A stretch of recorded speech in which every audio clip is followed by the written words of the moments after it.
Some people say that mass immigration into the United States can help reduce world poverty.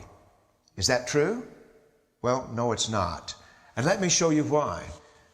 This gumball represents the 1 million legal immigrants that the United States has taken every year on average since 1990. Now, who in the world deserves our humanitarian compassion? The World Bank has one measure of the desperately poor of the world. They make less than $2 a day. And how many people make less than $2 a day in the world? Well, let's start with Africa. In Africa alone, there are 650 million people who make less than $2 a day. 650 million. And in India, another 890 million people, desperately poor. China adds another 480 million people, making less than $2 a day. And unfortunately, the rest of Asia has a heartbreaking 810 million people who the World Bank says make less than $2 a day. And finally, there's 105 million of Latin America's population that are desperately poor. All told, the World Bank says there are 3 billion people in the world, 3 billion people who are desperately poor, making less than $2 a day. That's 3,000 gumballs. And every year, we take 1 million and suggest that we've somehow made a humanitarian difference. Of course, we don't pull our immigrants from these desperately poor populations, do we?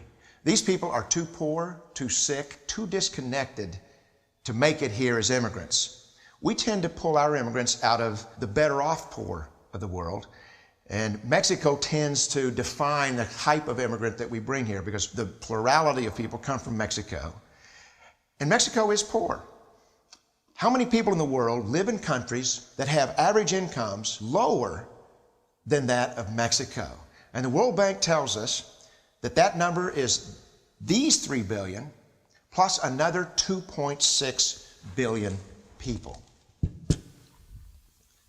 5.6 billion people in the world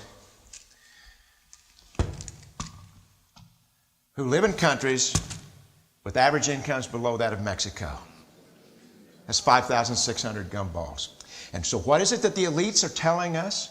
They're telling us that when we take this 1 million immigrants, that we somehow or another are tackling world poverty. And we have to do it regardless of the effect on our unemployed, the working poor, the most vulnerable members of our society, regardless of the effect on our natural resources. Even if we went by the most radical proposals in Washington, which are to actually double our immigration to 2 million a year, which would totally overwhelm our physical, natural, and social infrastructures, we couldn't make a noticeable difference. And we may be really hurting the impoverished people of the world because the million that we do take are among the most energetic, often the better educated, certainly the most dissatisfied people that if they did not immigrate would be the agents for change to improve the lot of all the people in these countries. The true heroes in the global humanitarian field are the people in these countries who have the wherewithal to immigrate to another country, but instead stay in their countries to apply their skills to help their fellow countrymen. Unfortunately, our immigration system tends to entice these very type of people to abandon their countrymen. The impossibility of making even a dent is actually worse than it looks here. Because